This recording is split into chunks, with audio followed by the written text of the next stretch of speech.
रात के करीब 2:30 बज रहे होंगे। नाइट शिफ्ट करने के बाद मैं पैदल ऑफिस से घर की ओर लौट रहा था। वाहन न होने के कारण बीते 1-1.5 साल से महानगर की सूनी बियावान और लंबी सड़कें हमसाया बनकर मेरे साथ चलती रही हैं। बाप रे, इतनी लंबी लंबी और भूतिया सड़कें खत्म होने का नाम ही नहीं लेती।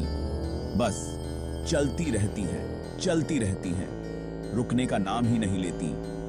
कहीं ऐसा घनघोर अंधेरा कि पैर कहां पड़ रहे हैं पता ही न चले, तो कहीं खंभों की लाइट से फूटते सफेद झिलमिलाते प्रकाश में नहाती सड़कों की खूबसूरती देखते ही बनती है। रोजाना का रूटीन होने के कारण अब इन सूनी और अंधेरी सड़कों से डर नहीं लगता। इन्हीं सूने और ब्यावान रास्तों पर दिन भर इतना हैवी ट्रैफिक और चहल पहल रहती है कि एक कदम पैदल चलना भी दूभर हो जाए। मई की बेरहम गर्मी, माथे से चुहता पसीना और ऐसे में अचानक हल्की हल्की ठंडी चलने लगे। माथे के पसीने से टकराती ठंडी हवा कितनी शीतलता प्रदान करती है। ऐसे में कौन बेवकूफ होगा जिसका मन गुनगुनाने को नहीं करेगा। गुनगुनाते हुआ मैं आगे बढ़ ही रहा था कि अचानक आंखें एक जगह पर जाकर ठिठक गईं। सड़क किनारे एक सभ्य सी अधेड़ महिला खड़ी दिखाई दी। करीब 100-125 फीट की दूरी रही होगी। कंधे पर छोटा सा बैग लटका था। वहीं उनके पास भी एक ब्रीफकेस जमीन पर रखा दिखाई दिया। सफेद प्रिंट वाली साड़ी से जिस करीने से उसने अपना सिर ढक रखा था, उससे तो वो किसी भले घर की ही गृहिणी ही लग रही थी। लेकिन इतनी रात गए, वो भी शहर के भीतर से गुजरने वाले हाईवे पर। कुछ अजीब सा लगा। हो सकता है मायके या ससुराल वालों ने बस में बिठा दिया हो और किसी कारण बस लेट होने पर महिला को देर रात यहाँ उतरना पड़ा हो। शायद उसका घर यहीं कहीं आसपास ही होगा, या फिर शायद सवारी ऑटो या रिक्शे का इंतजार कर रही हो। लेकिन इतनी रात गए रिक्शा कहां मिलेगा? शायद घर का कोई परिजन गाड़ी लेकर आ रहा होगा।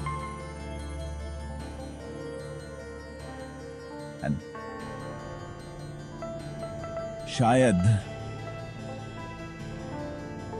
सोचते हुए मैं उसके बहुत करीब आ गया। नजरों से नजरें टकराईं, मगर वो जरा भी नहीं झेंपी। मेरी आंखों में बराबर देखती रही। भय का नामो निशान तक नहीं, वरना इतनी अंधेरी और सूनी रात में एक अकेली महिला, कम से कम मुझ जैसे मवाली सरीखे इंसान को देखकर तो डर ही जाए। लेकिन वो तो लगातार घूरती रही। चेहरे पर न कोई हाव न कोई भाव।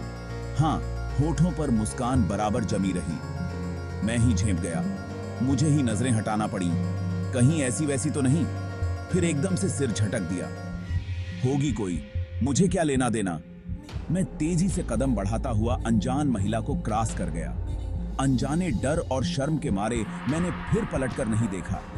न जाने वो क्या सोच बैठे। चलते चलते मैं दूसरी सड़क पर आ पहुंचा। अब वो सड़क और महिला पूरी तरह से ओझल हो चुकी थी। कहीं कोई भूत वूत तो नहीं थी। थोड़ी देर पहले भला लगने वाला रास्ता अब भयभीत करने लगा था। मैं जल्द जल्द अपने घर पहुंच जाना चाहता था। इसी तारतम्य में चाल में गजब की तेजी आ गई और बड़े बड़े डग भरने लगा। करीब 1.25 किलोमीटर ही चला था कि अचानक मुंह से चीख निकल गई। वो महिला करीब 100 गज दूर मेरे सामने सड़क किनारे ठीक उसी ढंग से खड़ी दिखाई दी, कंधे पर बैग और जमीन पर ब्रीफकेस। ये कब यहां आ गई? एक ही रास्ता तो है। न कोई गाड़ी निकली और न ही वह पैदल दौड़ती हुई मुझसे आगे निकल गई। मेरा पूरा शरीर मारे डर के पसीने से तरबतर हो गया। लगा कि आज की रात आखिरी रात है। वो भूतिया औरत कुछ देर में मुझे चबा चबा कर खा जाएगी।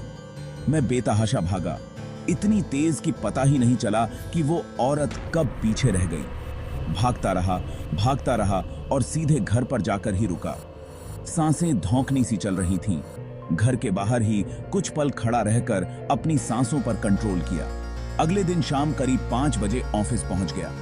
एक बुजुर्ग कर्मचारी को रात का सारा घटनाक्रम सुना डाला।